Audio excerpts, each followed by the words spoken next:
Hey guys, welcome back to our channel. In this video we will discuss on SL, which stands for Automotive Safety Integrity Level. In this video we will discuss the different levels of SL A, B, C and D, and what they mean for automotive safety.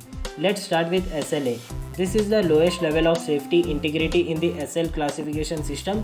SLA is assigned to systems or components where a failure is unlikely to result in injury or death, and where the failure could have minimal impact on the overall safety of the vehicle. An example of an SLA system could be failure of inner lightings of a vehicle. SLB is the next level up from SLA and is assigned to systems or components where a failure could result in minor injuries. An example of an SLB system could be failure of airbag systems, where a failure could result in minor injuries to the occupants of the vehicle. SLC is assigned to systems or components where a failure could result in serious injuries. An example of an SLC system could be failure of braking system of a vehicle. A failure in the braking system could result in serious injuries to the occupants of the vehicle as well as others on the road.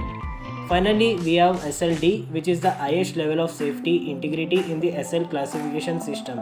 SLD is assigned to systems or components where failure could result in multiple deaths. An example of an SLD system could be failure of steering system of a vehicle. A failure in the steering system could result in multiple deaths, both for the occupants of the vehicle and for others on the road.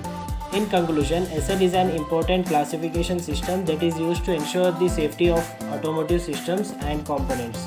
By assigning the safety integrity level to each system or component, engineers and designers can ensure that vehicle meets the necessary safety standards and regulations. Thank you for watching our video on SL. Have a great day.